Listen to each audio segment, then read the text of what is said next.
Can you still hear me?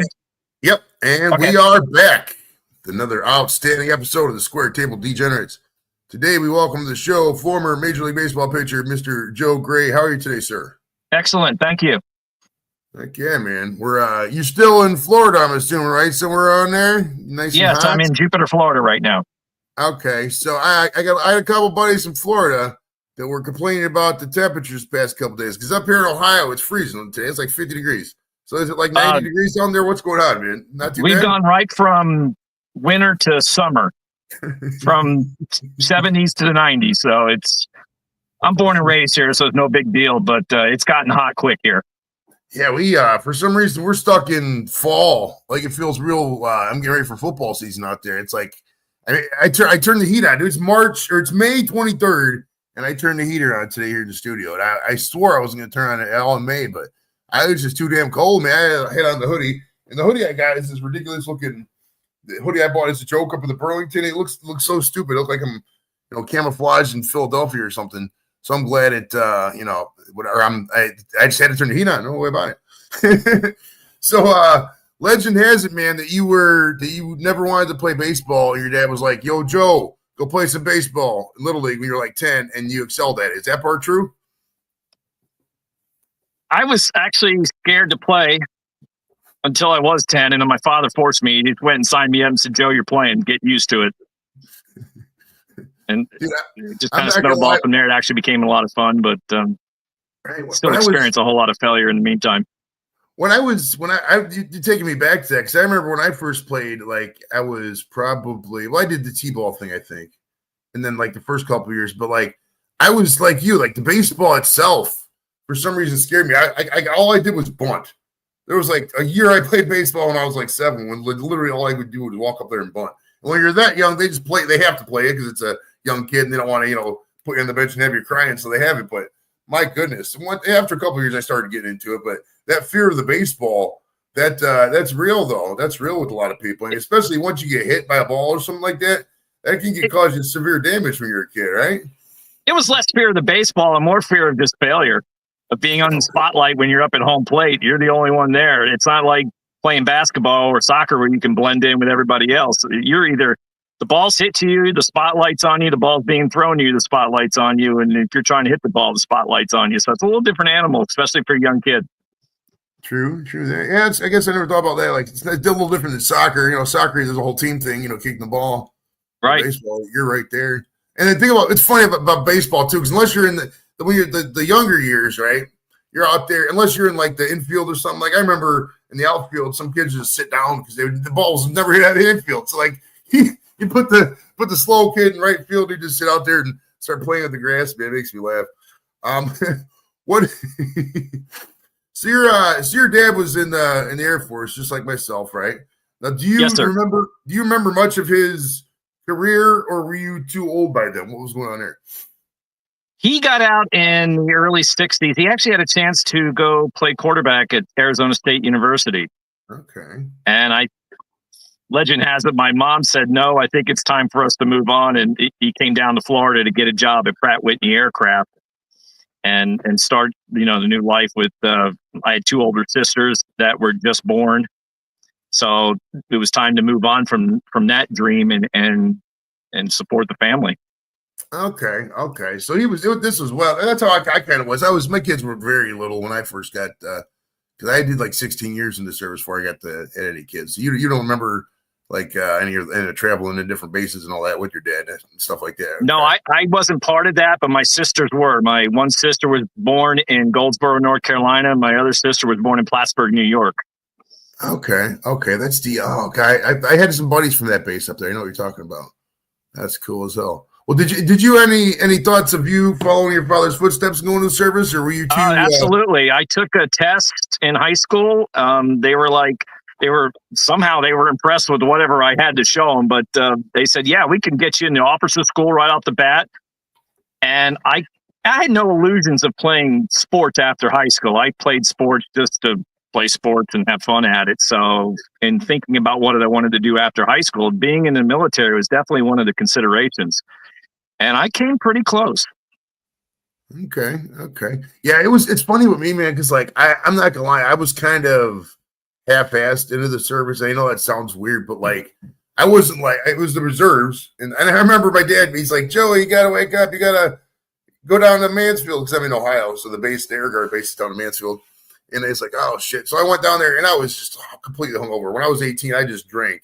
Once I graduated, even that whole senior year, I was just a drinker. I drank way too much for an 18-year-old in a place where it wasn't even legal to drink when you're 18. But man, so I was really hungover, and I just drove down there, and it's kind of whatever. And I didn't make weight the first like 3-4 times in the processing. So I like for somebody who did like 20 years in the service, I almost kind of just ass backwards my way into it. But it's like somehow I just kept getting through it and kept popping with the stuff. Do you remember what your dad's? He went on to service engines? Was he an aircraft mechanic in the service, or what was? Do you remember what his job was? He was a gunner. Oh, and he traveled. He would tell us stories. He would actually travel playing football against other bases. But he was a gunner. He came down to Pratt and became a jet tech. And he was a specialist in a certain type of Pratt engine, the JT3D military engine. And he was, as a kid watching him as an athlete, he was probably 10 times the athlete I ever was. And I was a pretty good athlete, but he was on a different level just by watching. And it was pretty neat listening to how other people and how his teammates treated him because he was pretty elite for what he did. That's awesome, man. Yeah, my dad was a great guy, but my dad was not athletic at all. I mean, I'm not really athletic all my damn self. I'm a bigger guy, so that makes it easy. But like, I'm more awkward than athletic. But my mom's dad was, I think he was played basketball like that. But I was also lucky. My mom was real athletic. She was a basketball player as well. She would kick my ass and horse out in the backyard when I was a kid. They met in Knoxville at McGee Tyson. Okay. And she was a good basketball player as well. So I was lucky to have two athletic parents.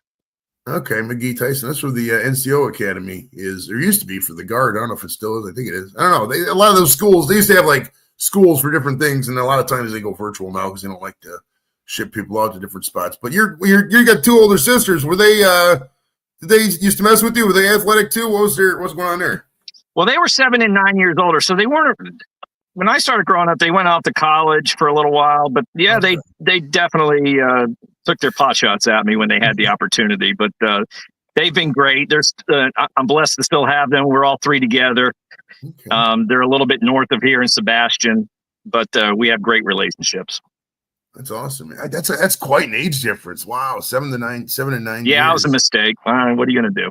Well, how many pregnancies are actually intended? I mean, it's funny because like when you think about like when people have babies and when they try, it takes forever and they never happens. But when they just give up and just do whatever, then here's a baby. You know what I mean? Right. Then you got to get married. It's funny as hell. So is it true that you turned down a spot in the varsity team because you wanted to play with the JV team with all your buds? Oh, in high school, yes. 10th grade, I got called up to the varsity team, and I was intimidated. There's no other way to put it. I was intimidated. The team was a very senior-laden team, guys that were much more physically mature than I was. And all my buddies were back on JV, so I took the easy way out at the time and decided and asked the coach, and he was cool about it. He understood. It was just a different situation. I just wasn't ready for it. Now, when I didn't play baseball in high school, I did play football for a couple of years. But when I was in 10th grade was last year I played. But we practiced with the varsity, like JV and varsity were practice, and I would dress for JV and varsity. Did you guys like JV and varsity practice together, or was it completely separate? Okay. So yeah, it was a culture shock. I just wasn't ready for it. Okay.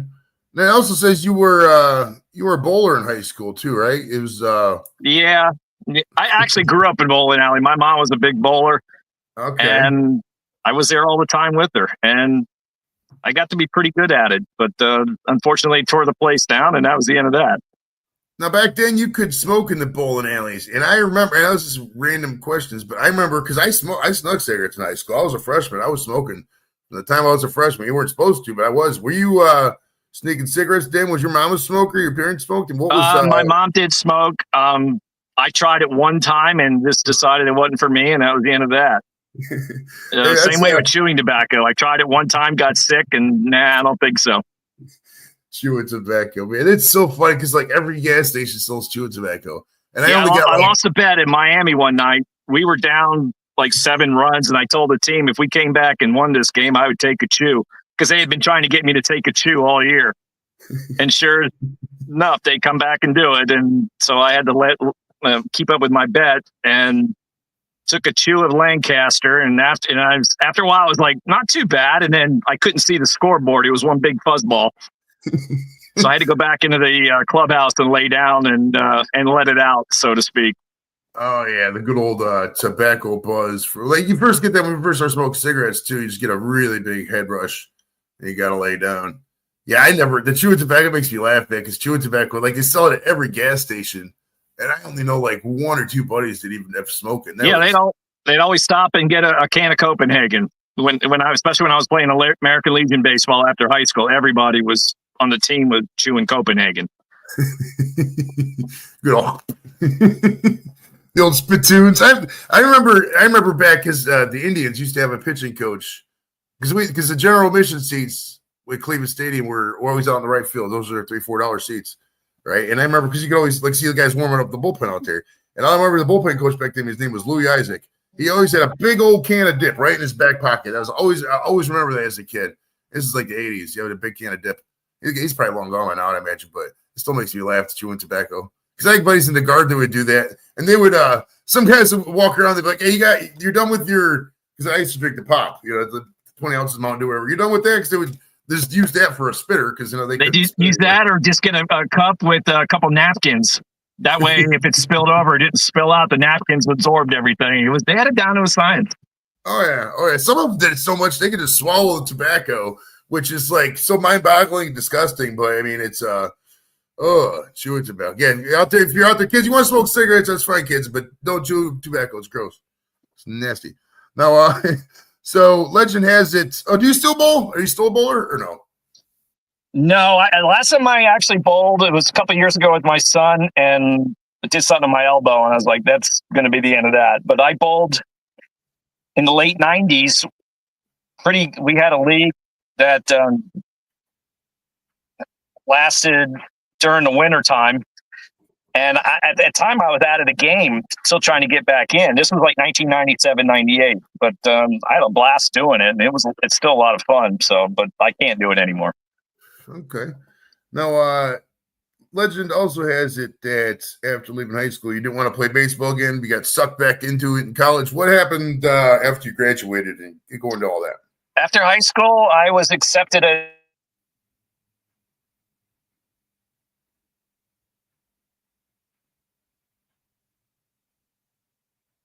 think it froze. Stand by, guys.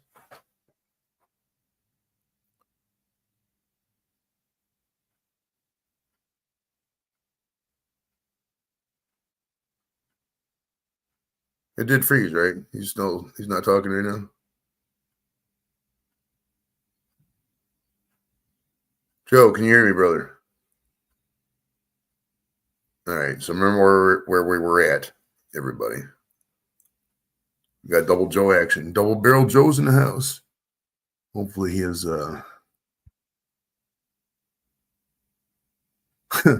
I'm super high and him like staring like that. So it's kind of crazy out there. We'll be right back with his phone. In the meantime, there's a word from our sponsor. Sponsor not found. All right, everyone. I'm sure his thing will click back in a second. Oh, he missed. I think I got a message. Phone overheated on me. Dang. All right, he says phone overheated on him, so I'm sure it'll be a second. Yeah, it's technology, eh? It's how it is. It's how it is. He was on his car. Well, the phone is a little different. It's a little different than being out there in the thing. I suppose in the interim we could dance. You could dance if you want to. Don't leave your friends behind. Friends don't dance, and if they don't dance, no friends of mine. This is when you're doing something and like something like this happens, you're basically just looking into my brain right now because there's nothing on my brain except, doing the show right now. So like That's why you're just gonna hear me sing random songs and shit. Because that's how it goes. Hopefully he can click back and pop in here. Dance. That's right. Lap, he's a bowler too. I was asking bowling questions for you, brother. He's Lap, if you're not doing anything later, man, we gotta go kick it. I know you're off work today. We go smoke. I got some good shit. We got speaking of electric, we got electric lemonade. Look at that. That looks pretty good, man. I've been smoking this peanut butter and jelly one right here. It's really good. And shouts out, congratulations to all the graduates this weekend. Well, there he goes. He's just coming back right about now.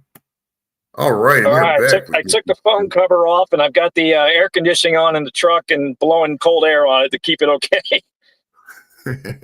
Damn Samsung. I should get an Apple, I guess, right? I got a Motorola Moto G 2024, I think it is. It's whatever. It's like Boost Mobile. I can't justify the prices these guys charge. I mean, I had years. You're the same age as you. Probably had cell phones back in the mid-'90s, but I had what was the original company, used Verizon now, but back then they were like Cellular One, then they went to AirTouch, then they went to Verizon, and I had that for a while. Then I went to Sprint, and then there was this thing called Republic Wireless, and ever since then I've been doing these little bullshit carriers, and it's great, man. The phone bill's like $40 a month for a couple phones. I can't. There's no way I could justify paying that. Some of these guys out paying $200 a month, $300 a month for a phone. That's a lot of money just for a box in your pocket, man. That's crazy.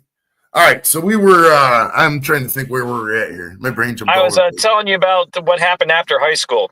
That's right. Yeah, going to your post-high school journey, if you would. Yeah, so I actually was going to go to University of Florida Engineering School. Had an apartment picked out with one of my best friends from high school in Gainesville. And then the junior college coach, Palm Beach junior college coach, Frank Cacciatore, called me at my house. And we talked for a little bit, and I said, thanks, but no thanks, I'm done. And we left it at that. And he called me I think the next day and said, hey, why don't you just come to my office and let me talk to you? And I did. And he talked me into playing. And I thank him every day. Every time I see him, I thank him for sticking with me. Heck yeah. So were you still playing shortstop in college, or at what point did you concentrate solely on pitching? Right when I went to junior college, he's like, we're going to need you to be a pitcher only. And, at some point, it's going to happen to all multi-positional players. You've got to figure out how you're going to butter your bread. So I was okay with it. And I knew that if I was going to do anything, that would be my route, because I was still kind of a skinny kid, and I hit well, but not well enough to play at a high level. So that was he called it correctly for me, and it worked out. Okay, so you were your skills. Did you, when you were coming up, was that your non-pitching position with shortstop, or did you play other stuff, or what would you prefer? Actually, before for my Legion team, which we won a national championship in 1986, our coach Bob Shaw moved me from short out to right field, which was actually the best move for me, because after a while, I gained about 3 or 4 miles an hour on my fastball on the mound from making all the long throws in the outfield. Okay. So it actually benefited me. And I was actually a really good natural outfielder. I was a better outfielder than I was a shortstop. So it worked out perfectly. There was a guy who used to play for the Tribe. His name was Corey Snyder. He started out as a shortstop. They did the same thing moving to right field. And that guy had a rocket arm. Yep. Man, that guy had a rocket arm. Yeah, he's good all-around ball player. I had such good hope for him in that 87 season, man. It was him and Carter and Brooke Jacoby. Man, they were tearing it up, and then I don't know what happened to Corey Snyder. Well, yeah, the best man at my wedding, Doug Rogowski, was from Cleveland. So I kind of followed the Indians back then, pseudo ways, because he was such a big fan of theirs. Okay. We're getting some trouble. Yeah, well, so you played in the American League. Back then there was no interleague play, which is crazy to think about now. But what was your experiences with you played in both of them, I think, right? You played in Jacobs Field and the old Cleveland Stadium. I mean, the old Cleveland Stadium was just so carnivorous. I mean, it was. I didn't give up a lot of home runs, and I didn't give up a whole lot of tape measures. But at old Cleveland Muni, Albert Bell took me about 7,000 feet for a grand slam one night. I came in relief. The first pitch just went crushed. And it was probably it's the longest ball I've ever given up in my life. So, Yeah, that's my memory of Cleveland Muni. Jacobs Field was the one year we played there. For whatever reason, I never got in a game there, so I never pitched on the field itself at Jacobs Field. Okay. We got a comment from an English guy. As a Brit, I have no idea what is going on, but I love his swagger. Mr. Grahe, on the other hand, I totally get it. LOL. Yeah, we got people watching from all over the world, man. It's great. It's yeah, it's funny. The like it makes me laugh because he's from the UK, and there was that they had that World Baseball Classic, and the jerseys that they gave the British guys were so funny. They used like the most generic font ever. It just had like Great Britain and like it's just straight regular sans font. That was so funny. Made me laugh. They made all kinds of memes about it. But yeah, so now your baseball. Now, did you realize at some point you were going to go to the pros when you was in college? I mean, or was that kind of what was the deal there? Going back to Coach Cacciatore, he taught me a changeup my freshman year. And when that happened, and I gained some miles per hour on my fastball, and once I was able to throw 3 pitches effectively for strikes, I actually became pretty elite at the junior college level. And that's when scouts started talking to me. You know, in high school, if somebody come up to me in high school and said, "Hey, there's a scout here," I'd be looking for a Boy Scout or a Girl Scout. I had no idea what that was back then. So, but then I got introduced to that at junior college, and then after a while, I was like, "Hey, I might be okay at this." So, like I said, once I learned to change up, and I coach high school now too, and I try to stress the importance of change-ups with kids. It's not a manly pitch to throw. They're kind of scared because it's like nothing good can happen if I don't throw the ball as hard as possible. But once I learned that, I became a prospect. Okay, so 3 pitches. That's cool. What was the other one? The curveball, slider, what else? Yeah, the curve. And then old coach Joe Coleman in 91 in bullpen Kansas City taught me a cutter, which opened up a whole other world for me, being able to attack lefties with this. Okay. Because my primarily threw a 2-seamer, which ran away from lefties. They would just beat me up going the other way with it. So now I had something to attack their hands with to keep them a little more honest from diving out over the plate and going after my sinker. So then I became a 4-pitch pitcher. And although it's very difficult to control 4 pitches at any given time, it definitely opened up my arsenal and opened up some other possibilities for me. Kefla says, I feel for the catchers that face the pitchers. I was a catcher in high school baseball, and that was daunting. Yeah, catcher is a crazy position to play. I mean, all the squatting, and I mean, it's like you're squatting down for every pitch. I mean, can I still squat? Yeah, but man, my knees are feeling that shit. I mean, imagine doing that. Some of these guys did it for a lot of the guys went to the outfield later in their careers, but man, some of these guys, I mean, not too many really, 15, 20 years, but man, that's a lot of squatting. Yeah, think about it. One position I never played.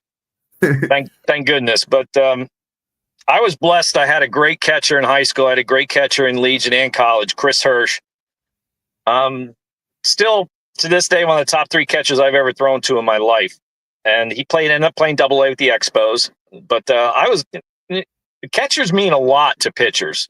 It's kind of underreported, I guess, for lack of a better word. But you need to have a catcher that you feel like that's on your side back there. Sometimes you get them, and they're more worried about how they're hitting, or they're kind of disengaged or just throwing fingers down.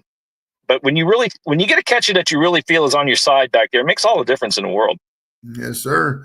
All right, we got a question from the Practical Joker in Northern Ireland. He said, have you ever considered a proper sport like football? And he puts a soccer emoji. But did you ever play any soccer in your life?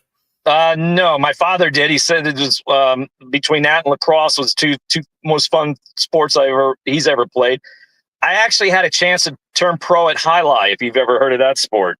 Yeah, Highlight with the fastball and that little curved blade and all yes. that. Yes. So, okay. And then actually basketball was my first sport. So baseball wasn't the only thing I ever did, but I tried to do everything I could. And we played soccer, but I never played it organized. It wasn't really, back when I was younger, soccer hadn't taken off as far as a kids' youth sport yet in the United States. It was basically football, basketball, and baseball. Yeah, and I played for like 1 year-ish. It's just everybody did it because for younger kids it's real easy. You just run around. It's real easy to coach younger kids. A lot easier than explaining like hockey or basketball and formations and soccer. You put the ball in the goal. It's a good goal for younger kids. But nowadays it seems to be a lot of internationals. These younger kids they're not as. I mean, it's a worldwide thing with everything. So you get all these Premier League teams and everything, and the younger kids just it's not like how it was back in the day with the internet and all that. So Well, they always said soccer would, even when I was in like junior high school, because it was real popular in junior high. They always made it like this was going to be the next sport in the United States, and it just never really materialized on a higher level. there was my brother told me that Bill Clinton said this, but I don't know who actually said it, but somebody said soccer is the sport of the future in America, and it always will be. Yeah, right. I had another question here from somebody. Hold on. Oh, have you ever tried bull riding? You ever been on a mechanical bull with the? No. I did that. Did I do that once? I want to say I did. Either I did or my buddy did it. I'm not really. It was one of those things where I was drinking. I can't remember. That's the one I was looking for. What do you remember? What your bowling average was? Lep wants to know. Last time I played, it was 1998. Granted, a long time ago. It was 205. Nice. My highest ever game was 187. Usually, if I break 100, I'm good. But I'm not really an athlete. I mean, not that bowling does require some athleticism. I'm not gonna sit here and say that. I mean, could you be non-athletic and still excel at bowling? Sure, but like, I mean, you got to standing up, walking around. There's a lot of you're sore after a night of bowling. That's why they drink, because like if you drink, it's not as sore the next day. Because you get older, that shit can get to you, man. It's right out there. All right, so like now your baseball reference says you got drafted a bunch of times. Now, like when something like that happens, is it just like you just didn't feel the organization was a fit? They didn't give no signing bonus. Explain your draft history and what make you. I came very close to signing with the Brewers in '86, but it just came down to I just wasn't ready for the lifestyle. Okay. And what ended up getting you? Yes, to say yes to the Angels there. I'm sorry. Oh, what ended up? You said yes to being drafted by the Angels. What was? What'd you like? Well, I was a senior in college. I really had no other options at that time. Okay, I got it. All right, we got a question from Angie. She says, "Did you know Nick Adenhart? We graduated from the same high school. Gone too soon." I know of him, and unfortunately, what happened to him. But he was beyond. He was after I was with the Angels. Okay. All right, now when you were ended up in the Ben McDonald draft. I remember Ben McDonald because, like, back in the day, the baseball cards, they put him on every card. Upper Deck had him on a card, and I think Leaf had him on a good card and all that. And he was all over that. So, like, you were describe facing him in college and then in the pros. You guys in the World Series or something like that. Wasn't it like a big game or something like that? Yeah, it was actually the opening game of the 1989 World Series, and it really got me on the map. Luckily, I didn't have to face him hitting. But I ended up throwing a complete game win against LSU, and he threw well but he gave up a couple of home runs. That was the difference. But it's still one of the highlights of my career, and believe it or not, I still think about it fairly frequently. That's kind of cool. It was just a good time, and like I said, it kind of got me a little more entrenched on the map. And the draft was only a few days after that, so it was good timing as far as that goes too. I wasn't a first rounder, but I was a second rounder, so it wasn't too bad. But it just kind of unfolded that way, and it was just a neat thing overall. It's wild. You're the second round draft guy I've had on in 4 days because Dave Burba was on the other day, and he was a second rounder in the Ken Griffey Jr. draft, which I think was like the year before, 87. What year you drafted? 89. So 80. Okay. Yeah, I signed in 89. Yes. Okay, so all I need is to complete the trifecta of late 80s guys drafted in the second round. I need to draft a guy from 88. This is being silly with that. That's funny, man. All right, so was there anybody you played with in college that was just, you were run-of-the-mill kind of guy? You never thought in a million years they would make it, but then they just blew up when they got to the pros and ended up being like a relatively solid career? Oh, wow. I'm not trying to slight anybody, but we had F.P. Santangelo as our shortstop at Miami. Great player. Had a pretty solid major league career. I mean, wasn't a big guy, but nobody outworked him. And he's living proof that, if you want it bad enough, you can make it happen. George Fabregas, who was our backup catcher, actually played with the Angels too. I think 93 or 94 when I was there. He was with the Angels as well, and he went on to had a solid career. He was our backup catcher at the University of Miami. Actually selected him because on the way to the game against McDonald, I was riding with Coach Ron Frazier, and he asked me, he says, "Who do you want DH in tonight?" And I picked George. And I just was impressed. He was a freshman, but I was impressed with how he carried himself and how he played the game. And he ended up maybe 1 or 2 hits that night and played well. Again. So those guys, came out of the woodwork, but those guys worked their butts off and made it happen. Nice. Yeah, that's the thing that's cool about baseball, man, is that you can literally just out of nowhere. I mean, I've had guys that we talked to Jim Morris, the rookie guy. He was a high school teacher, and then boom, just out of nowhere, just making a major league roster. The guy Jim Rushford. Jim Rushford, not a. I was looking at the guy. I don't know if you remember the name Jim Rushford, but and I was looking at him while I was interviewing. I was like, dude, you're me if I play baseball. He was just delivering pizzas and he made it to the Brewers. It just makes me laugh how just random. Not that most of the people who make it baseball usually played baseball as kids, stuff like that. But you can definitely just. Out of nowhere, if you put the right effort to it and you get the right, a lot of times, is it luck? I mean, a lot of times you get the right spot. I mean, is it just getting the right organization with the right person? It's a lot of things. It's luck. It's having, believe it or not, is definitely who you know. That helped me get back in with the Phillies. Going back to Jim Morris, though, I saw him pitch in Durham when I was with Scranton, 1999. He was legit. I was excited to see him pitch, and he was ringing 95, 96 like it was nothing. So the story was pretty cool, but it wasn't like it was a charity case because he went out and earned it because he was good. Right. And with me, I was out of the game for 3 years. I just couldn't crack it. I went back to independent ball. I was riding with kids on buses just out of junior college trying to get back in and prove that I could still pitch.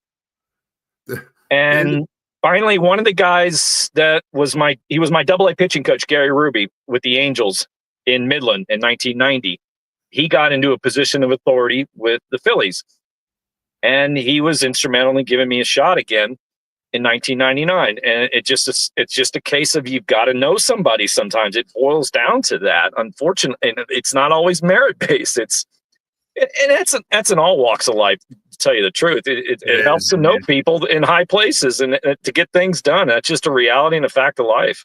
It is. I mean, that can't be undersold enough. And I know a lot of people like sharing the meme on Facebook that goes, "Oh, just go to work and put your head down." And no, make friends at work. If you're friends with people, people don't fire their friends. I'll get news for you. Yeah, I mean, they want to work with fun, lighthearted people. They don't want to work with some fucking cranky jackass. You know what I mean? They want fun people at work, especially if they're in their tiny office all day or whatever, or you're in a production floor, wherever you're at. They want to work with fun people, not, cranky people. So make friends at work and know some people up in the thing. I'm not saying you got to kiss their ass, but just, casually, get to know them. And it could be decades down the road where you may be able to recontact that person for some help, or they may reach out to you.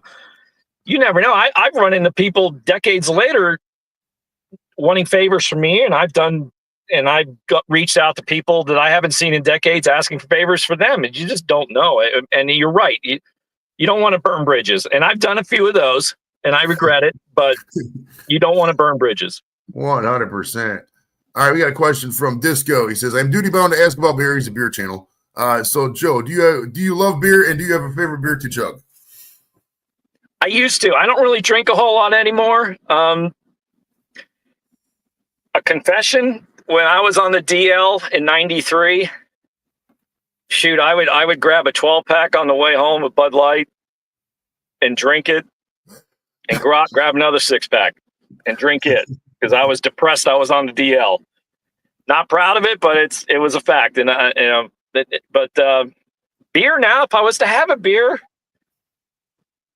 I'm pretty simple. I'm actually was a wine drinker back, and I would actually more have to go get a bottle of wine. I used to collect it actually back when it was a lot cheaper than it is now. But if I was to get a beer, I'd probably get a Yingling or a Yingling Light. Pretty simple lager at the end of the day. I feel it. Now, when you go to LA, you're in Anaheim. Did you get sucked up into the 90s nightlife? Were you married by then? What was going on with your party stuff? No, I was single. it was Orange County, so there wasn't a whole lot of nightlife. But I was, a shy person. I'd go out. Actually, at Anaheim, there was a Fridays down the road. We go hang out for a little while, play the trivia. They used to have that '90s trivia game with the big computer keyboards. We play that. But I wasn't pretty heavy duty on the night stuff. I was a pretty quiet dude. The Playmakers, I remember those. I used to be obsessed with that because I went to the bar quite a bit. I mean, I do everything to excess. I'm a very excessive person, and man, we used to just all day up at the bar, and I would get that thing. And I mean, when you're drinking beer, trivia is the ultimate in laziness accomplishment, right? Like you win a trivia game, you're like, yes, in your head, you're having a great day, but in reality, you're just in a bar at 11 o'clock, 11 o'clock a.m. on a Saturday. It is. You're not impressing nobody, but your head is great. Yeah, right. All right, we got a question from Captain. He says, should sports stars be vocal about politics, etc.? He's basically, I think he's asking is the whole, stay in your lane kind of thing. What's your take on? I don't like on Facebook. When I first joined Facebook, I would contribute to political stuff and initiate some political stuff. And then after the last few years, it's like, what's the point? It's really no good comes out of it. People are going to be wired how they're wired on whatever side of the political spectrum. Why cause yourself grief by starting arguments or having somebody get upset if they differ from you? It's just not worth it. Right, for no reason. I occasionally do it just because it makes me laugh. But it's like some of these people have been in office for 10, 12 years. You're not going to change somebody's mind. Or half the time, I don't even know if these people are real people. I'm not going to sit and argue with the computer. It's a waste of my time. So that's why that's why I still love. We're human, and our egos get involved, and that's what makes us, make the comments that we do sometimes. But like I said, as I've aged, I've realized let it go. It ain't worth it. Exactly, just not worth it. Disco also says, cheers, man. Fair play. You sound like an honest admission. I'll raise a glass to that. No worries. I hear Yingling is good, though. Cheers. I used to mess with some Yingling back in this is before, we're talking, God damn, that was years ago. But because the Wink and Lizard across the street from work used to have the 20, it was maybe 32 ounce. It was a bigger cup, but it was only like $3.50. I used to get a couple of those and then drink those. Then I'd take the train home and I'd have to pee like a rocket. Oh, dude, that was so bad. I would get off the Rapid or take the parking ride. And there was sometimes, because I'd have a killer buzz going on, but I'd have to hold pee the whole time. And I would literally run, and I didn't give a shit. I would, in front of 30 people, I ran right to the tree and peed right in front of them. I could not hold it. I was ready to explode. It was horrible. Horrible, horrible, horrible. But man, it was $3.50. You can't go wrong. All right. Follow up. Captain, trying to stir the pot here. Do you have an opinion about trans issue in sports? I don't care. Do you care? No, I don't. No, I don't care either. All right.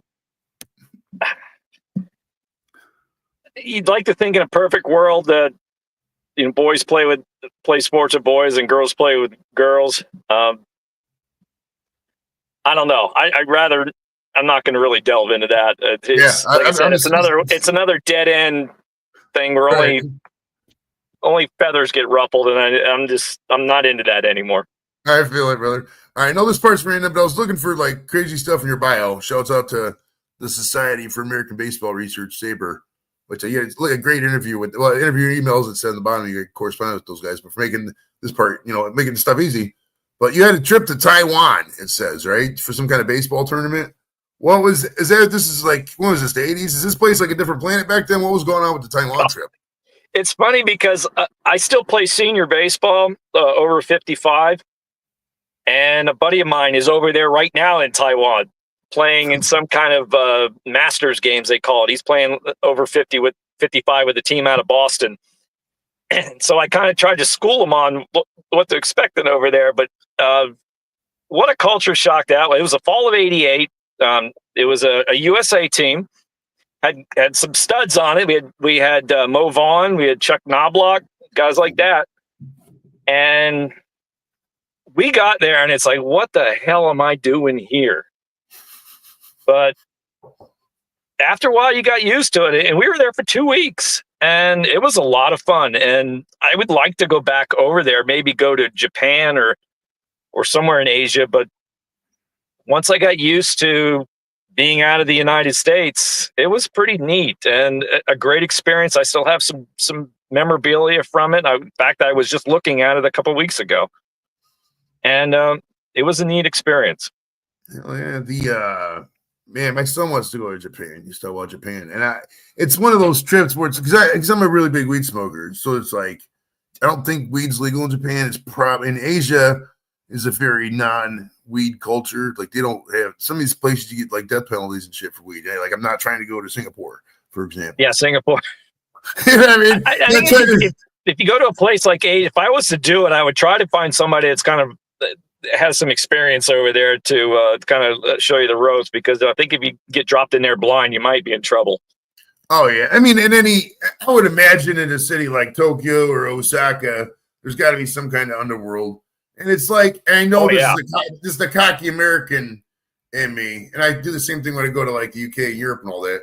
But it's like, man, we got some fucking hood areas in the States, man, like some really just death neighborhoods. And you combine that with like, you know, I've been to like places in Honduras that have been bad. And other random places. There's no place in Europe that's going to be worse than some of these places over here. It's just not physically possible. And I know that sounds really wild, but that's just my opinion. Like I have no fear in any alley or anything in Europe at all. I can just walk around wherever. What are you gonna do to me over there? You know, it's like, I mean, that's just, maybe that's naivete on my part, but like I had no problem finding weed when I was over in a place. It was like you could tell. I mean, you've been around for a long time. You smoke weed, you know who sells weed when you're. Because I was around for a little bit when it was not legal. So I was just find the guy who's usually got a hat like mine, or he's in a hoodie with a backpack. He's probably selling weed. You know, you start talking a conversation about weed, you can probably buy weed really fast. It's not too hard. But I don't know what got me down that conversation there. We're talking about weed overseas. But here we go. Here's a question from Gaffa.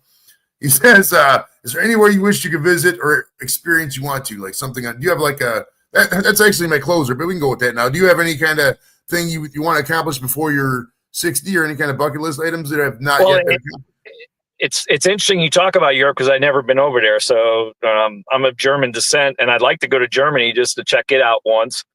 And and perhaps Italy. My wife's Sicilian, so we can maybe they're kind of near each other. But at some point, I'd like to get over to Europe and check it out. I'd also like to get to Australia as well. But as I mentioned before, I would really like to go to Tokyo and experience that. Again, I would like to get somebody that knows what they're doing over there, because Tokyo is Tokyo, and it's like New York on steroids, from what I understand. So, yeah, there's some travel spots I'd like to go, and hopefully in some time I can do it. Yeah, I'm down for a Tokyo trip, man. Because and it's like me and Jimmy's my son. The girls, we got 4 people over here. It's me and then the wife and then the daughter and then the son. It's kind of like the Osbournes almost. But the son, me and him are the ones that like to travel. The wife, she doesn't like traveling, and Nikki likes traveling a little bit, but she doesn't like being away from the cats for that long. But like he's really into the anime stuff and all the Japan stuff. And we figured like it's pretty much Osaka and Tokyo are the spots you want to hit, at least when you look at the map, because they got the bullet. What I really want to see, I know this is a random thing, but that bullet train, I'm really excited for that, because they got bullet trains in other spots, but the one over there is like it's supposed to be really fast and high speed, and it seems really cool, you know. Yeah, they've got one here in South Florida. I guess they consider it a bullet train. It's a bright line. It goes like 80, 90, 100 miles an hour from Miami to Orlando. But from what I understand, what they have in Japan is a different world than what they have here as far as high-speed trains. That's funny you mentioned Australia. We got 2 Australians in the chat, Adele and Jaffa, both from Australia. That's awesome. Yeah, they would definitely welcome you and show you the ropes. I would like to get to Australia. Australia is one of those things I'm kind of like 50-50 on whether or not I'm going to get there. I'd like to have some kind of trip paid for it, like work, or not my job's not going to pay for it, but you know how it is with entertainment, stuff like that. Eventually have some company, oh yeah, we got a thing in Australia, we'll give you a plane ticket. That's realistically never going to happen. So like I'd have to, you know, figure out a way to just make it work. So I'm on the fence. We'll see. So you were called up pretty early to the bigs, right? Looks like you were trying to be a starter at first. Is that how it works with most pitchers? Like you want to be a starter? I mean, what's going on there? Yeah, it's actually from when I didn't know it at the time, but Bert Blyleven's family had gotten in a car accident, and he had to leave temporarily. So they called me up to face the Oakland A's, the '89 World Series champions of all people. But and then they sent me down the next day. Oh, geez. But it was cool. I was only 22 at the time. I was completely overwhelmed mentally, but luckily I got through it. it was just cool because I had collected baseball cards, and then when you're sitting next to people that you have their baseball cards of, it kind of blows you away a little bit. So it was pretty surreal. That's now. Is it true you faced Canseco, right? The Jose Canseco, the original, the OG with your first pitch, right? Was that the case? No, actually, it was Ricky Henderson. I walked him on 4 straight pitches. 4 straight good pitches, 4 straight pitches that 3 years later I would have called strikes because I'd been in the league a little bit, but I think the ump was trying to test me a little bit as a rookie. Yeah, they were good pitches, but they played the rookie game on me, and I didn't. My body language didn't change, and gradually as the game went on, I think it was Terry Cousins was the umpire. Gradually as the game went on, the zone opened up because I didn't show my ass when he was squeezing me. Okay. Now, did when Henderson got on base, did you pick him off? Did he steal a base? What happened? I think he stole a base. I think he did. Okay. I did get him later in the year, though. He tried to steal on me at the end of the season, and we got him at second base. So I got him back. Luckily, he didn't really hit me too well. He had a couple singles off me, but by and large, I had pretty good success against him. That guy, I remember I was very little when he had that one season, but man, he would just, as soon as the pitch goes, he's taking off. Taking off. Didn't do first and second every time, it seemed like. And he had like 172 attempts or something. That's just mind-boggling to me. It might have been that year, 1990. Or if it wasn't, it was a year before or a year after. It was right in that time, though. He was, people came just to watch him try to steal bases. And it just makes me laugh. I mean, because you look at some of these teams, man, they don't even run the stolen bases anymore. You look at the 85 Cardinals, right? I think you got Willie McGee and Vince Coleman and a couple other speedsters out there. And they get 300 stolen bases out a year. You get the whole league doesn't even get 300 stolen bases now. It's funny, man. It's just how it changes like that. Well, what's your take on the analytics stuff? I know that's a continuation of that, but like, do you think that baseball can evolve to where? Because, I mean, if you start analyzing, because the computers, I mean, it's a double-edged sword. Does it cause you winning games? Yes. But, like, after a while, the analytics make it to where it gets a little boring for the fan. You know what I mean? So, like, is there a balance? I mean, where do they – because, like, now you can't do this infield shift, for example, and they got certain other rules that, are adjusted because of the analytics. Is there, I mean, are we going to get to the point where there's robot umps and, nothing's – human except the players anymore? I mean, is it savable? And I mean, I don't want to say savable, but baseball's still popular, but I think you get the gist of my question. Like, what's the balance between like the computer stuff and, reality and human stuff? Well, it's going to be interesting, given the umpires and their union and the history. One of the guys I coach with, James Jean, is one of the swing guys. He goes from AAA to the big leagues. He was just up. He did the Saturday Mets-Yankees game on last weekend at the plate. And everybody's talking about robotic umpires, but we're going to find out just how powerful the ump union is, because obviously there's a lot of careers on the line if they decide to go to robot umpires. But you look at the sensors and the squares, and they're not always accurate either. I mean, you're using for me, and I'm probably wrong, but you're kind of using a 2-dimensional tool to judge a 3-dimensional occurrence. And I don't think the electronic zone is going to be any more accurate than a trained eyeball behind the plate. And that's just my opinion, because the zones I see being called strikes in the square aren't strikes to me anyway. So I think there's just enough discrepancies in the electronic zone as there would be with a human being back there calling it. Okay. Now, early on, I was looking at your teams, like some of the minor league call-ups and all that. You had a lot of, I know this is random, but they had Edmonton and all these teams in Canada. Like, was the baseball up there, the fans any different as opposed to the States? I had a blast in Edmonton. Okay. We played at old John Ducey Park. It was an old park. There was these grandstands right above the visitors' dugout, and the sun shined on them because the sun didn't go down in Edmonton until like 11:30 at night back in the summertime. And the way the field was configured, the sun was always on these bleachers, and these guys drank like Canadians. But, and they just rode the other team like ponies. It was pretty wild to watch the fans in Edmonton, but the people were great. You know, I'm a big Panthers fan. My son's kind of gotten me into hockey, and going back to the series last year with the Oilers, and I still got friends on Facebook that are Oilers fans from my time that knew me from my time in Edmonton. So they're good people there. So, you know, if the Panthers can't win it, I wouldn't mind seeing the Oilers fans have one as well.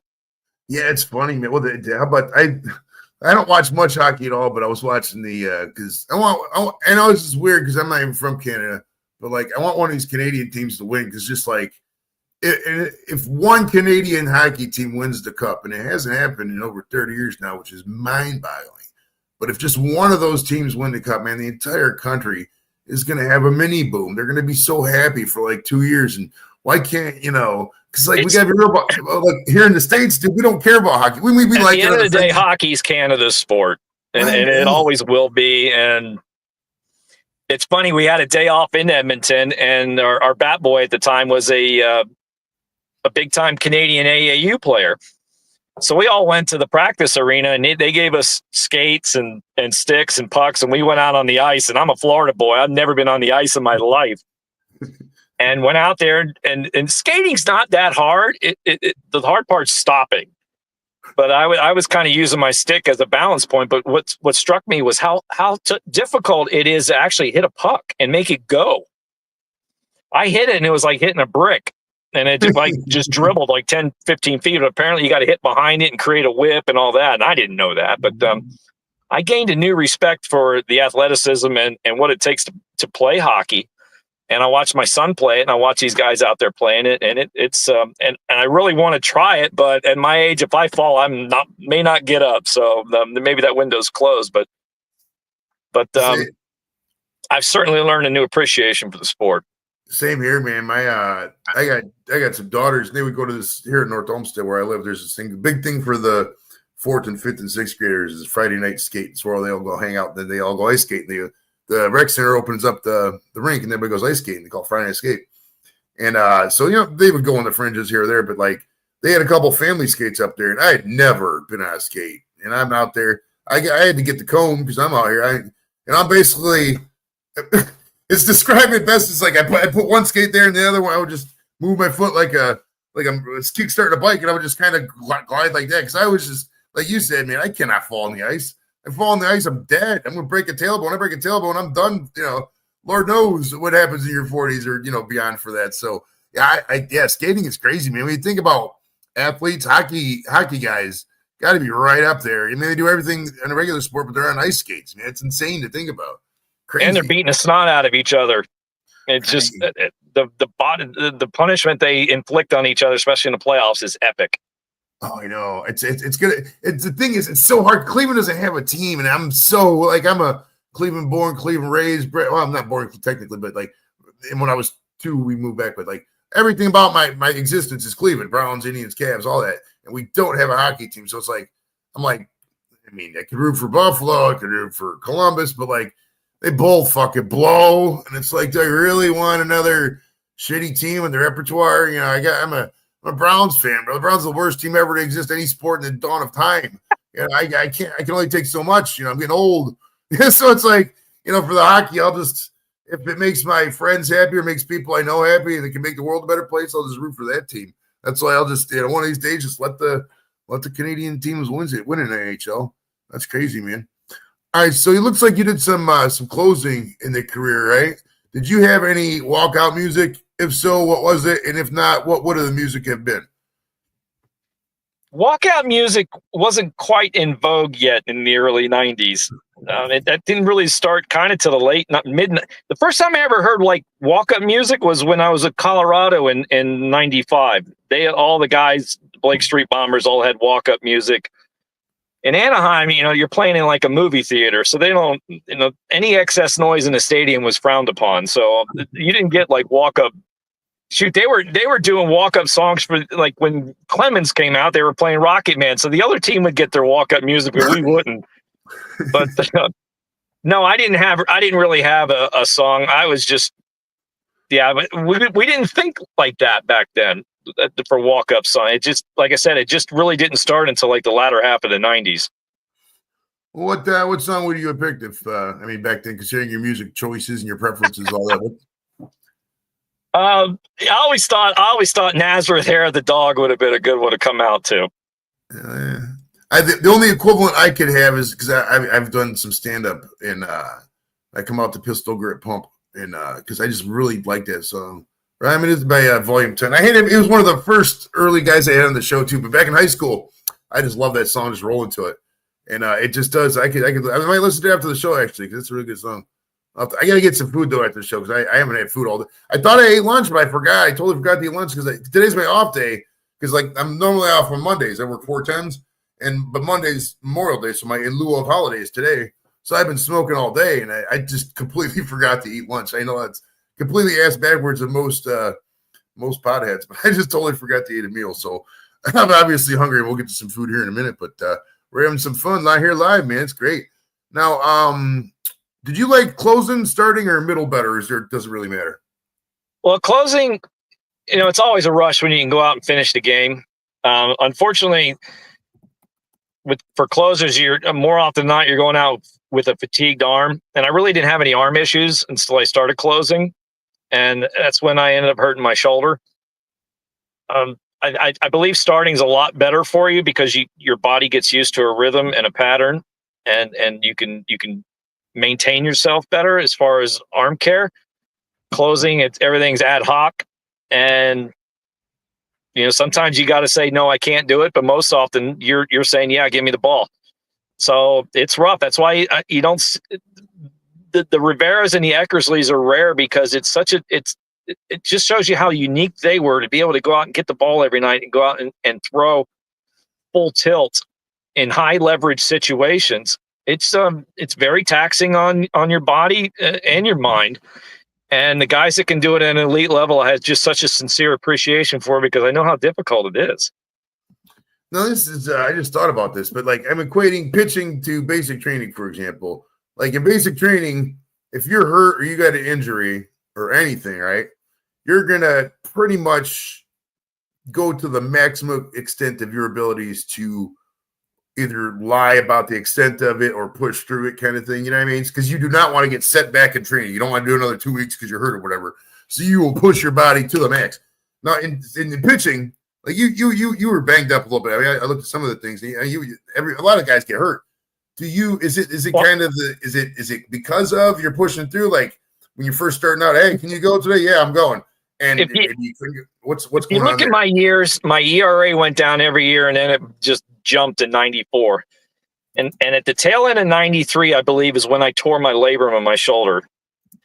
And I was going into my arbitration year in 94, so I kind of kept it under wraps as best I could. And so I tried to pitch all year in 94 with a torn labrum. And as you can see by my numbers, it didn't work out well.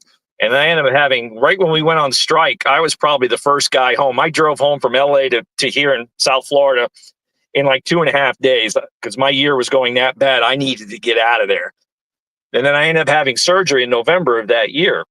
But at the time you're thinking, if I start complaining about my shoulder, everybody's going to be like, oh, that's just an excuse and that. So you try to fight through it. You're taking heavy duty anti-inflammatories to get through. We used to call it vitamin I. It was called Indocin, INDOCIN. It was an anti-inflammatory on a higher level. When you got there, they give you a bottle of it. And here, take this. So you didn't want to make it sound like an excuse, so you tried to fight through it. And for me, it just didn't work out as my numbers exhibited that.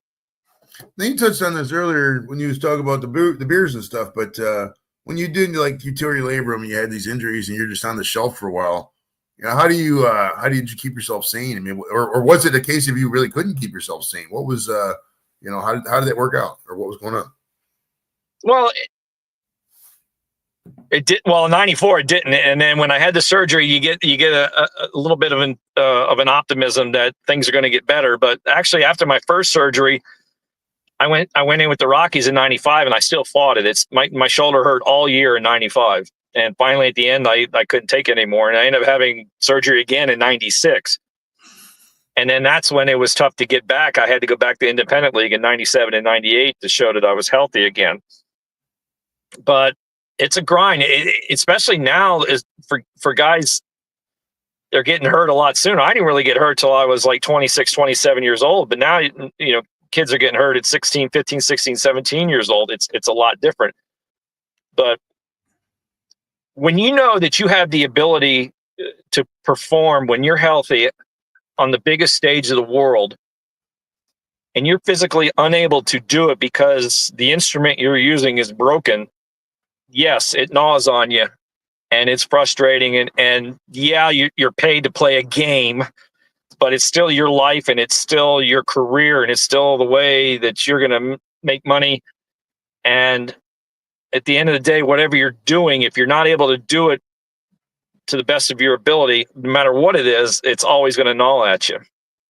100%. Maybe like a YouTuber, the internet goes out and they can't get the internet back. And yeah, I mean, it's very, very, I mean, it's, the competitiveness too. I mean, to get to that level, I mean, you're going through high school, college, pros, you gotta have competitive juices. You gotta be the best of the best of the best. So that's like, for something like that, I mean, that's gotta, I mean, it's almost an incomprehensible feeling when in some aspects. Like would you, and not to keep going down to the depression train, but like, would you say that, when injuries take over and you physically can't do anymore, is that one of the hardest things to get over in life? Oh, it's been 25 years since I played and I still haven't turned a page what eventually ended my career was I partially tore my UCL. What happens is it's kind of a balancing point between your shoulder and your elbow. And I ended up strengthening my shoulder so much and it got tight to where, when I learned this from orthos, is that the stress has got to exit somewhere and it actually reverts back to your elbow. So in 2000, I was back in AAA in Scranton and I was warming up for a workout. We had a preseason workout. And it's like 35 degrees. And I felt a little twinge in my elbow and pitched with it for like 2 or 3 weeks. And then finally it gave out. And I tried to rehab it all summer and it didn't work. But at the time, before I hurt myself, and I was 32, 33 years old, I was throwing harder at that point in my career than I ever have in my whole life because I had gotten on the weights. I had gotten myself stronger to strengthen up my shoulder that I started throwing harder too. But the irony is because of that, I ended up tearing my UCL, and then my son was just born, so it was time to move on and start a new chapter in my life. But like I said, I still haven't turned a page after 25 years. It's tough. And what is your thoughts on you see some of these younger kids, you kind of touched on a little bit earlier, but you teach some of the high school guys and younger guys. This Tommy John surgery, it seems like some of these younger kids with the specialization, they're getting it really, really young. Like I have qualms about giving it like a 15 or 16-year-old, these giant surgeries. Is it so hyper specialized that they just know what they're doing? I mean, is this something that should be banned? What's your take on it? Do we specialize these kids too much when they're too young? What's going on there? I think there's been a mechanical change in emphasis, and I kind of noticed it. I do consulting for the South Florida Collegiate Baseball League, and last summer I was watching these college kids throw, and I noticed that they throw a lot more upright than they used to, and what they use what's called a lead leg block, where you plant and Verlander does it, where your knee hyperextends and you stop. And instead of, when we pitch, we were taught to bring our upper bodies down and through the pitch. Now it's more like you plant and you rotate around it. And I've heard it called whiplash. And what happens is, and this is my theory, is your body's going forward, you stop, your momentum, you create a whiplash where your body stops, your legs stop, and those are your biggest muscles, but your arm keeps going forward. And I will concede that I think you can get some more hand speed out of it, but I think the stress has to exit somewhere. And in the chain of your arm, that UCL joint, the elbow joint's the weak link. And I think the emphasis on that, kids just don't seem to use their legs as much anymore. It's all arm. And it's being simplistic, but it kind of hit me last year. And I think that's part of the contributing factor of it. Okay. A couple questions from the lovely chat. Adele from Australia wants to know, what is your favorite? That's why they're spelling favorite with the U. That's how they do it over there. What is your favorite post-game recovery food? Anything they put out at the spread, unfortunately. It was funny because every park was different. Every park had a different clubhouse guy, and everybody kind of knew what kind of spread was going to come out. And at the end of the game, you're so damn hungry, it didn't really matter. So it wasn't as specialized as it is now. That we didn't have personal chefs in the clubhouse, or we didn't have. I guess now they serve breakfast, lunch, and dinner at the clubhouse. The guys just end up living there most of the time. It wasn't like that back then. It wasn't as specialized. There was no emphasis on nutrition. It was just, you got to do what you got to do to survive and get through the next day and make it through the season. So there really wasn't any. I did like to play day games and pitch in day games better, because I always like to go to Denny's and get a big breakfast and then go to the yard and then pitch. It just seemed to work. I don't know why, but it just seemed to work. And that's what I would try to do on my, if I was starting and if I knew I was pitching a day game, that's what I would try to do before. That moon's over my hammy is a baller, man. I mean, I'm not going to lie. Actually, French slam with scrambled eggs and a side of hash browns. We had, we had a Denny's out here and they closed it. Oh shit, he dropped. Shit. Hopefully his phone battery didn't die. I had a couple more questions. We'll see. We'll see here. Oh, he's back. Perfect. Yeah, I try to adjust. Like I said, I'm trying to keep the phone in front of the air conditioning vent to keep it from overheating. So I must have hit something to exit. My bad. Oh, you are fine, brother. It makes me laugh though, because I got a funny Denny's story. The one here is closed, but this is 2010. It was, but Nick, my daughter was just a baby. The son wasn't even born yet, and it was me and the wife went up to the Denny's, and I had my wallet out, and I did something to where I looked, and I forgot my wallet, and I went back into the table, and the wallet wasn't there. I'm like, I don't know what happened to my wallet. Maybe we have some. The guy who was cleaning the table ended up pocketing the wallet, and it was like on camera. It was like on camera. So there was no reason for the guy at the brand of the Denny's like, you want to press charges? I was like, no, you guys just deal with it. I'm sure they fired the guy. Like, why would I want to? I mean, I'm questioning his intelligence. Like, why is he stealing wallets from tables when he knows there's a camera there? But I mean, at the end of the day, I'm not trying to pile on. I mean, hopefully this is 15 years ago. Hopefully the guy's life is a little better now. It just made me think. But man, some Denny's would slap right now. I'm not gonna lie. Denny's really sounds good. But we're going to Dina's after this. Lep said we're going to Dina's, so I'm down for some Dina's. That sounds good. All right, talk about some real estate you sold, or maybe you still do real estate, sell the houses. And it's funny, dude. I laughed because I looked at your old YouTube page. You might still have it, I don't know. But you had a house there in 2016, right? And the video said it was going for 120 grand. And I typed the address into Google, and that house now had a Zillow of 369 grand. And will this market ever come down? And what's the deal with the houses going up that much? I mean, especially in Florida. This area, Palm Beach County, northern Palm Beach County, I call it a real estate microclimate because there's just so much money here coming down from the north. I've been doing real estate here since 2009. It has softened. It was nuclear, a couple of years ago when everybody was trying to escape kind of the COVID restrictions from up north. But like condos down here, especially, are like kryptonite now. Ever since the collapse down in Miami Beach of the condo building, the condo market has taken a nosedive here. There's still buyers, but you got to price the house correctly. You can't overshoot it, or you're going to be sitting a while.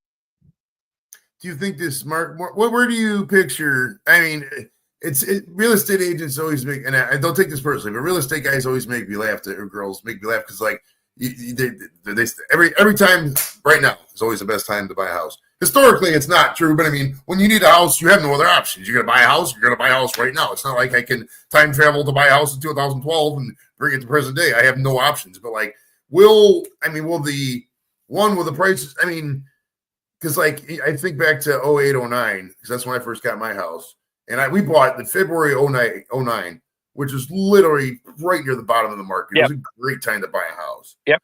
But like prior to that, I mean, they dropped so much.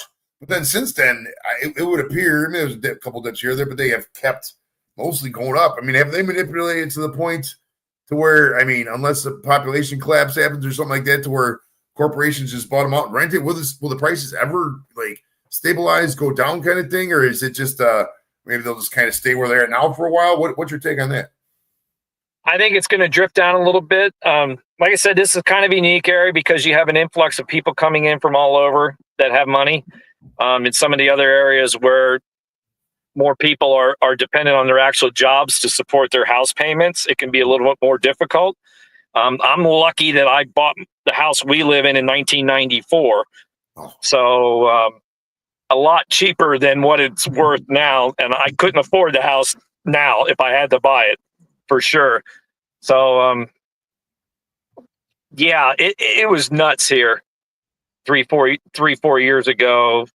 But it's gotta level off because the people the people that work here aren't making the money to keep up with the prices. I don't see the connection there. I don't see how what people are making at their jobs locally can support themselves. It's like my son. He's going to be going to law school, but he's working and.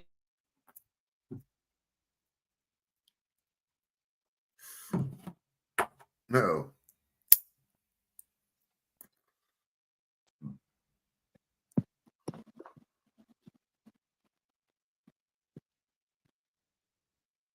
I'm about to throw my phone out the window here. Oh, you're fine. We got a little bit more, and then we'll move on for sure. But yeah, your son was in law school, and then something happened to your son. Yeah, he'd like to get a place, but the rents are ridiculous here too. And I don't see how anybody. I just hard for young people when you're paying $2,000-$3,000 for one bedroom apartments. It's wild, right? It's insane. Dude, my first apartment was a 2-bedroom. Me and my buddy split it. It was right in Cleveland, and it was before the used to rent to because they gave him a discount because he worked at the pizza shop. The guy who owned the pizza shop also owned the building. So my half was $200 a month, and then he raised it to like $225 a month.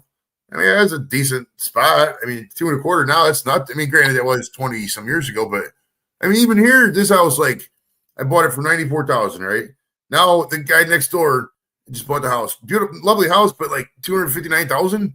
Like it's just the increases are just mind-boggling, and it's weird to me because like if you look at like the prices from the 70s, and then you go to like 08, 09, there was no increase after that crash. Like from the 70s to like 09, that's a 30-year period.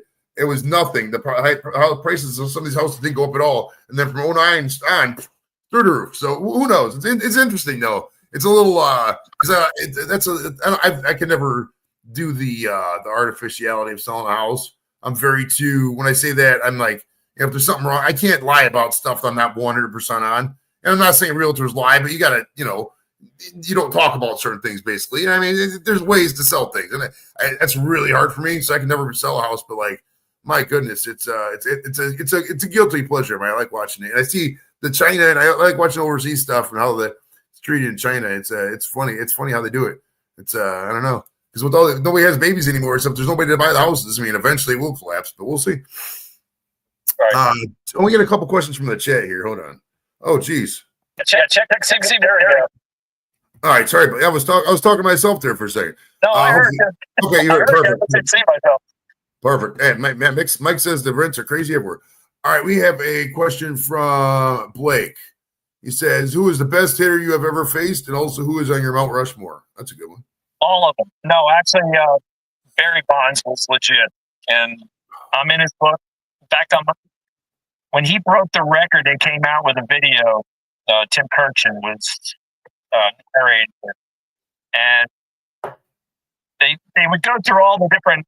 He hit a home run off a Carpenter and a this and a that, and then he went into the colors and he hit it off a green, and then he said a gray, and then they showed me giving up the home run to him. But if I had to pick one person if I was to try to teach a kid how to hit, and I said, go watch this guy, it would be Paul Molitor. Okay. The guy didn't stride, and if the guy doesn't stride, there's very little to try to mess up their timing. So he was just all hips, and he was all forearms, and he crushed the ball. So it'd be Bonds, Molitor. Not a fan of facing Albert Bell because he always came up big in big spots. Yeah, I love that. Gosh, man, when Albert it's funny Bell, because I did well against guys like Canseco McGuire, but some of the other guys, they wore me out. Man, when Albert Bell, two things about Albert Bell when they said you're corking your bat, and he went, here's the cork, motherfucker, pointing his muscle. That was a fucking Cleveland flex. That was fucking badass. He was a bad man. And then the other one Albert Bell did was when he was running to second base, and I want to say it was one of the Cora brothers, Alex or Joey Cora, was standing there. He just boom forearmed him and just Fernando Vina. Vina, that was it. Damn it. Okay, you know exactly the play I'm talking about. Oh god, yep. That was great. Just flattened it right in the thing and said what, and just kept going. That was when Cleveland was. That's awesome, man. That's awesome. All right, my buddy Drew, lovely Drew down in Dayton. How does Joe feel about Pete Rose's ban being lifted, and do you see Pete going in on the first vote? Oh, boy, you had to go there.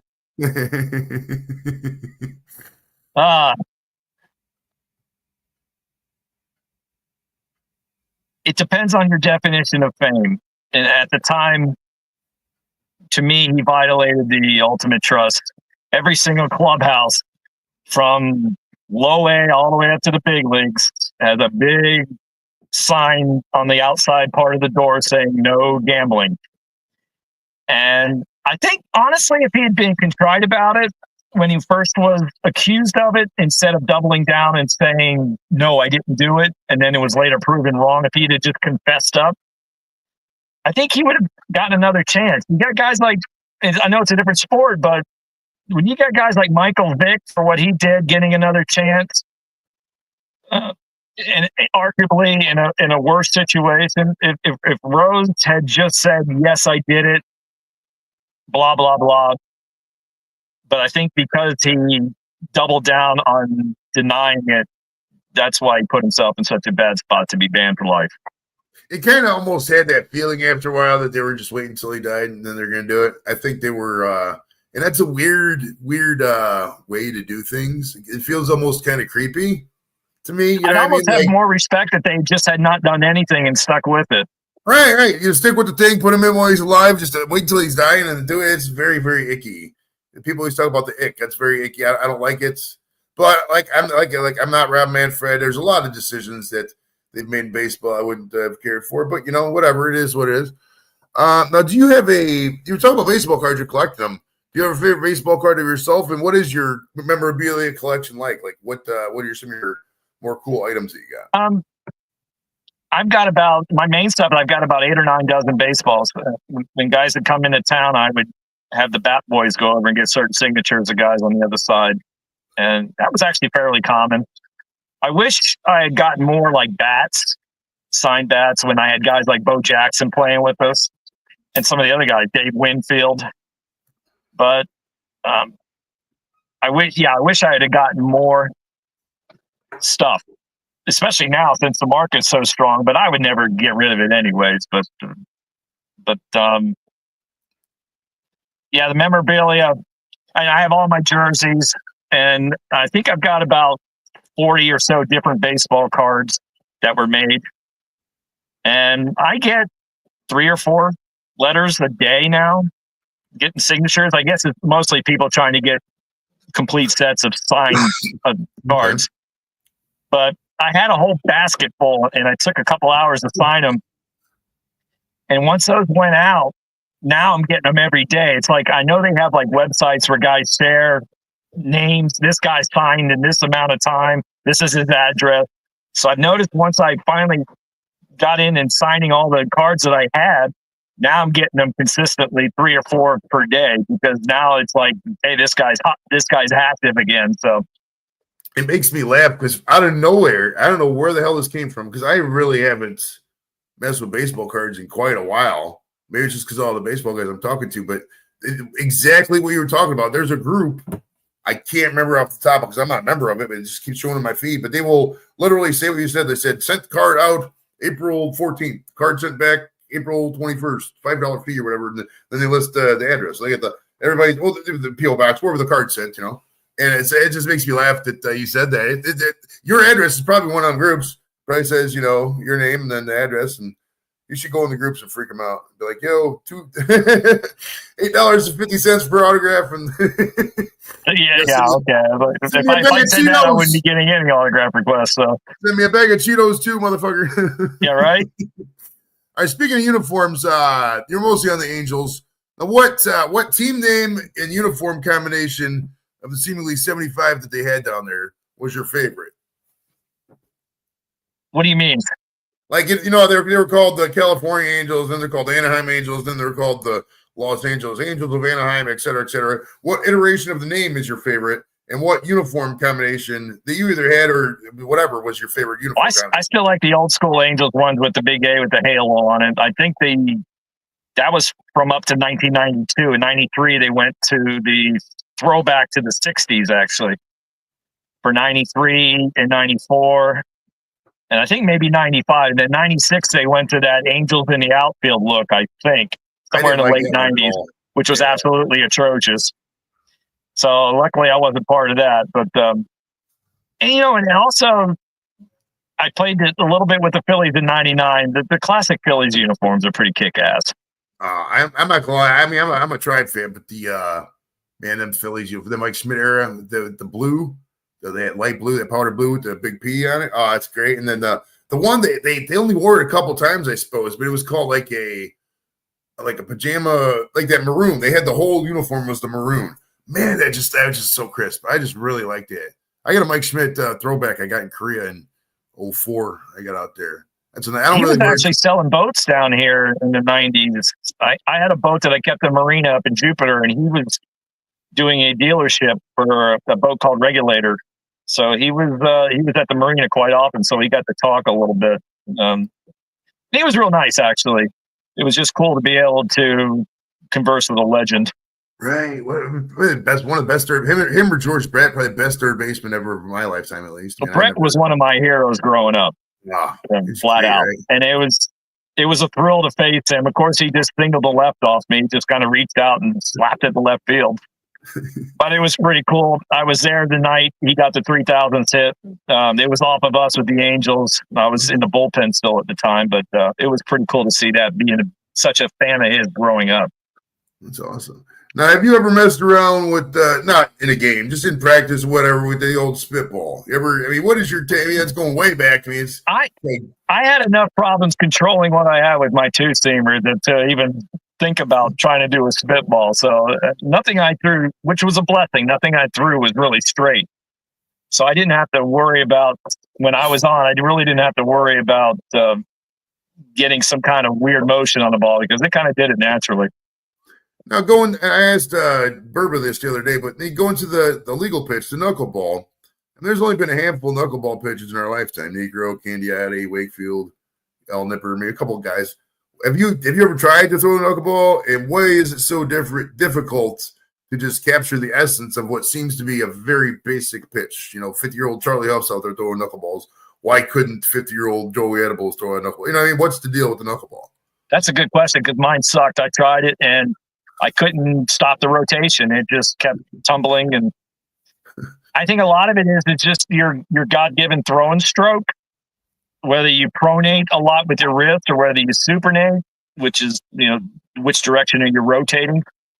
If guys aren't rotating that much, they probably have a better chance of throwing a ball that's not spinning. So I think a lot of it is physical. You just have to discover whether you've got the God-given mechanics to do it. And I think it's just it's a rare pitch for a reason, because it's not easy to throw. But it's funny, though. It seems like that you get a knuckleball, you can just pitch till you're damn near 50, right? I mean, it's always that float motion that I'm trying to, because I'm always picturing Candy Addy. I love Candy Addy. I got his one of his autographs here, I think. Yeah, right here. I bought they had a card show down at the mall. I faced him in spring training once. He kept throwing me sliders. That's but awesome. I was a big Braves fan growing up, so Phil Niekro, and watching him do it and watching Bruce Benedict try to catch it was pretty entertaining. It makes me laugh because he led the league in losses and wins in the same year. For 20 wins, 21 losses, something like that in the same year. Phil Niekro, when we first moved back to Cleveland in 87, they had Niekro and Carlton was both on the Tribe. And they both 300. It was the first time they had 2 300-game winners on the thing. And Niekro was like 48. I'm like, my goodness gracious, this guy's 40 because he was born in 39 and it was 87. So he was like the last player to be born in the 30s to still play. And I was like, my goodness, 40. They let the pitchers go a lot longer back then, right? The mid 50s or mid 40s. They don't do that anymore. You don't. And what do you think happened there? I mean, is it just the guys just flame out faster? Because I mean, they would argue. Guys going back to analytics. The old the third time through the order, the batting average goes up. So back when I played, if you were a starter and you went 5 innings, they used to call it 5 and dive, and you basically didn't do your job. I was at the Angels. We had guys like Mark Langston, Chuck Finley, and Jim Abbott, who more often than not were going to go out and throw all 9 innings, and it's just the way it was. And nowadays, the analytics say that if you let that happen, your chances of winning are less. So they decided that we're going to try to get 5 or 6 innings out of you, and then let the bullpens are a lot bigger now too, so they can go ahead and have a 6th, 7th, 8th, and 9th guy. When I played, the bullpens were usually 5, maybe 6 guys, and now they're 8 or 9. So they can afford to have their starters go a little less because they got more guys on the backside. That's a hell of a troika of names right there. Jim Abbott, the guy that no hit the Tribe, I believe, with 1 arm. Right, only team in history you know hit by. Great, cool. But I still love watching him footage of that guy. Right, taking the glove off and doing this and that. I mean, it was amazing. It's to have some kind of physical disability and to be able to excel in a able man sport, like not the Special Olympics, whatever. But like if you're in the sport where there's no concessions, it's not like he got any kind of competitive advantage from that. That is the ultimate, in my opinion, of just awesomeness, right? Like overcoming stuff. Like it's just fucking so inspiring, right? How inspiring is that? He was so good that you didn't even notice it. You didn't even think about it. He was just another pitcher out there shoving it up someone's ass. Nobody's thought about the fact that he didn't have a left or a right hand. Nobody cared because he was that good that he overcame it. Yes, sir. And then we got Mark Langston, Chuck Finley. He was on the Tribe for a couple years there. 90. Yes. Yeah. Man, I still can't believe we didn't win that title one of them years. In 97, sure felt like it was going to happen. It really did, but my goodness. 95 too, against your Braves there. That was the first pennant we won in 40 years, something like that. I mean, they had made movies about the Tribe. That's how bad they were. Major League, right? That's a crazy question I never thought of. Well, as major leaguers, what sort of influence did Major League have on your career and just in general? Because it was like right at the time you were there. Did you guys always do just a bit outside practice and shit like that? What happened? A little bit. For me, actually, the movie that had the most influence was Bull Durham. Okay. I was in college at the time, and when you have aspirations of playing in the minors, it's like, is this really what it's going to be like? An absolute free for all. Yeah, a little bit, but Major League's a great movie too. It had some authenticity to it. Bull Durham as well, but at the end of the day, they were both pretty killer movies. Hell yeah, and that one, the natural is great with Roy Hobbs. Now betting number 9, Roy Hobbs. But the one movie I still haven't seen yet, and I even had the guy on the show. I told him I was going to watch it with Jim Morris, the rookie. I still haven't seen the rookie yet. I'll get around to it. There was that movie, and there was another one I was going to really had to watch. Oh, the Deadpool. Well, I already had the guy on, but I told him I was going to watch the Deadpool movie because I hadn't seen any of them. And I had Randall Reeder on the other day. The guy who played Big Bob in Harold and Kumar Escape from Guantanamo Bay. God, it was funny, dude. I was dying, man. It made me laugh so much. It was a fun interview, but I got to go back and watch Deadpool because I've never seen it. He said it was pretty good, so we'll see. All right, we got a couple silly questions to we always close out with some silliness because we're silly around here. Because we don't bow down to no corporate overlords, Joe. This is a fun, lighthearted show. We like swearing and doing things.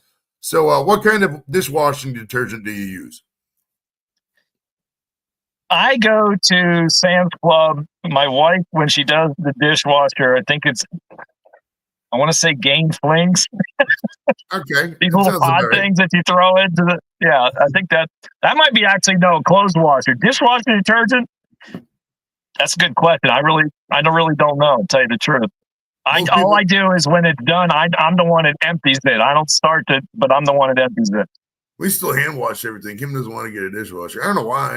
I did that all growing up. That was my job after dinner. Was I did the dishes at home in the sink, one at a time.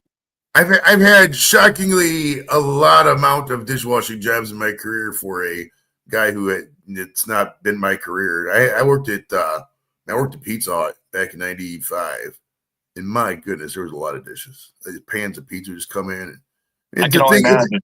Isn't it funny? You think back to them jobs that you work for the minimum wages just to get by, $4 a quarter, $3.50, where the hell it was. My God, this is nothing on the wages, right? Nothing, dude. Oh man, how long could you sit in a library and do nothing before you fell asleep? How long? What?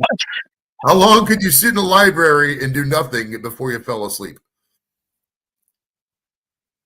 Wow. It wouldn't take long. If I had to sit there and I could fall asleep pretty quickly, like 10 minutes. All right. What is your favorite airline you've been on, and do you have a least favorite airline? Favorite used to be probably JetBlue. Okay. I like flying in JetBlue. And Southwest is pretty good too. They're always pretty timely. There's obviously no frills. American seems to be the worst one I've flown on. We about died last time we flew American. I went out to a cheer competition for my daughter in Dallas, so we're flying back home and we're hitting what do they call that? The velocity where they're about ready to lift wheels, and all of a sudden the pilot throws the brakes on, and we come to a screeching halt. And I asked him, we were doing 105 knots when he slammed the brakes on, so he was up to 120 miles an hour. And apparently a plane had crossed right in front of us on the runway. Oof. And he had to slam the brakes, and then we had to change planes because the brakes were fried, apparently. So I haven't had a whole lot of luck with American lately. I don't fly a whole lot, but the times I do, I've had good success with JetBlue and Southwest. That's funny you mentioned the plane break. And I used to get when I was in these air crews for the service. I'll let you know a little secret. They break the planes in the austere in the areas where it's fun to be. Like when I was in Spain, they would always have random issues with these planes in Spain for some reason. But whenever they were in like Qatar or Djibouti or whatever, they're getting in and out, and planes never break it down in Djibouti, right? So they knew what's going on. They know what's going on with their planes, my friend. When was the last time you were at the zoo? We went to Miami Metro Zoo, I'd say 10 years ago. They actually have a pretty good one in Palm Beach, but it's been a while since our kids have grown up. We haven't done that stuff as much. We were at Busch Gardens about a week ago, if that counts. They have a bunch of animal exhibits, but as far as a zoo per se, it's been about 10 years down at Miami Metro Zoo. Okay. Have you ever been in a Ferrari? What about a Lamborghini? And do you have a favorite car? No, I haven't. I haven't had that privilege. I've been, I guess a Porsche is probably as best I've gotten. Okay. As far as a favorite car, if money was no object, I kind of prefer the big SUVs now, just to cruise. Back in the day, I had a little Lexus SC400 back in the mid-90s, which I kind of still wish I had. But as you get older, your priorities change a little bit. So now, now I'm sitting in a 4Runner that has 227,000 miles on it because it won't die. And it's like with the price of cars these days, it's like, why change? Oh, 100%. I got a Kia. It's a 2020 Kia. I paid it off actually, which is good. It's nice not having a car payment, but Yeah, I mean, cause I don't really go anywhere. I just sit in the house, smoke weed, and when I leave the house, it's usually to drive to go get more weed. I mean, that's it. I'll go downtown to go to parties, or go to a friend's house, shit like that. But I'm not really the biggest driver. I guess I do take road trips every night. It depends, but most of the mileage, I would say, I got about like a 95,000 on that car. I would say about 70,000 of that, and that's no shit, is going back from here to Michigan getting weed. At least, probably more than that, just because it's I like weed. Let's couple more. We'll get out of here, my friend. This has been great, man. It's been fun, man. I like talking to you guys. What period of time would you like to live in you haven't already lived in? Wow, that's funny because I would have liked, for whatever reason, I think the late 50s, early 60s would have been a pretty cool time. Enough to be thrown back, but starting to get a little bit modern. Right. I really liked the way the women looked in that era, and the way they dressed. It was just, I'm kind of a Twilight Zone buff, so I watched the old episodes from the early 60s and late 50s, and some of the women, that the way they were dressed and the way they looked was pretty cool. But I always remember my parents talking about that time as being a really cool time to be around. So if I had a chance, that's what I would pick. Oh, yeah, all that boom money just thrown into all the returning GIs, everybody just having babies. And my dad said he's a boomer. You talk to the boomers, you hear about the 50s. It does sound amazing. It's my dad said they would run 2 shifts at the school because they had so many kids, man. Isn't that crazy? It's funny.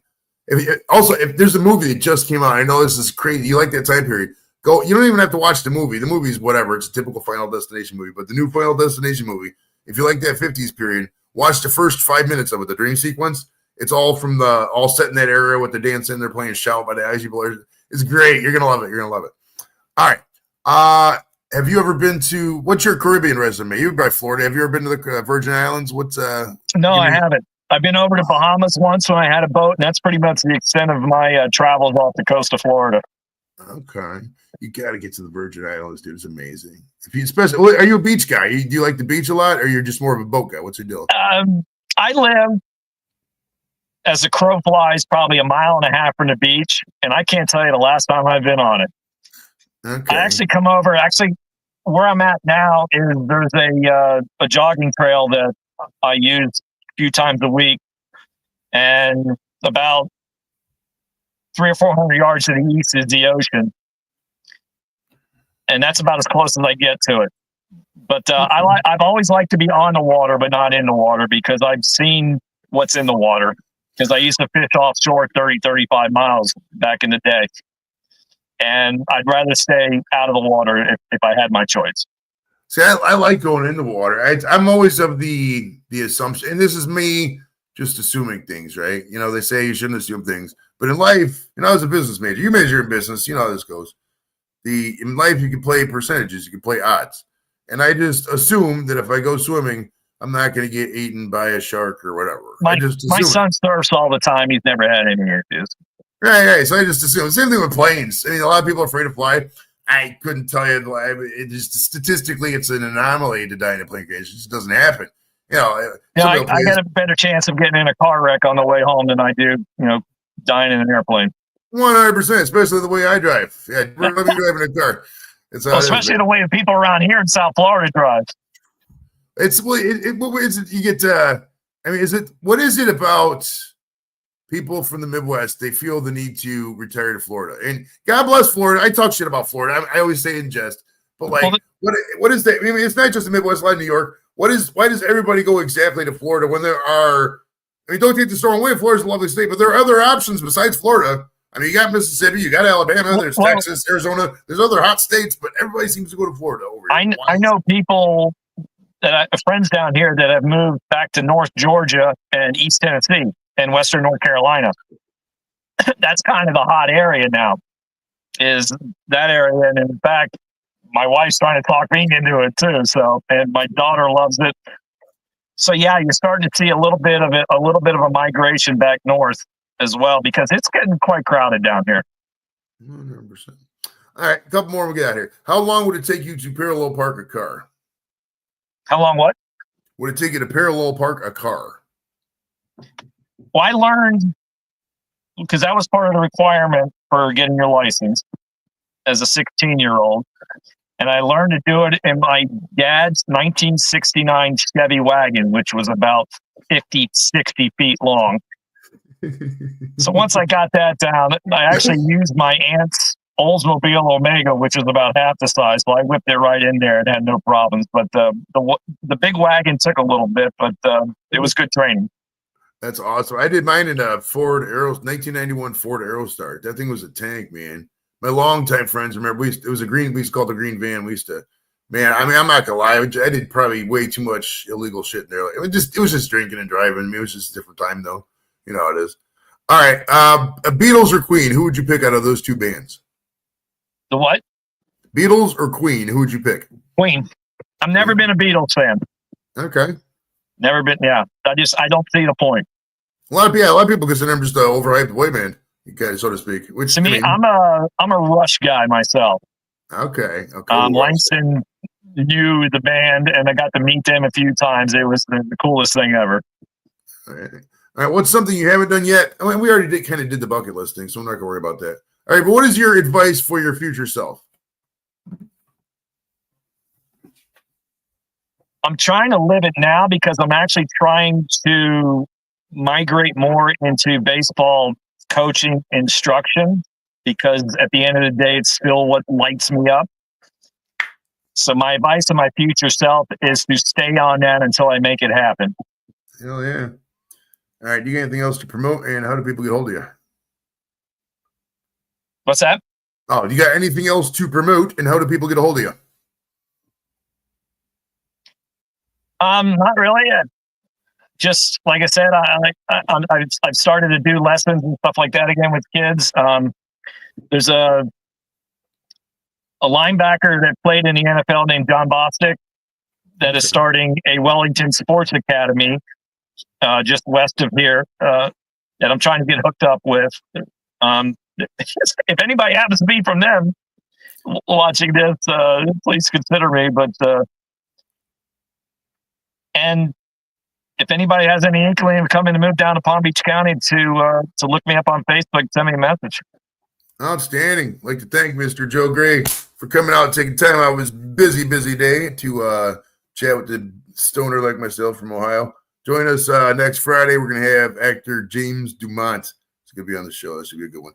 Appreciate it, Joe. From one Joe to another, man. It was fun, brother. I'm going to go. All right, Joe, that was fun.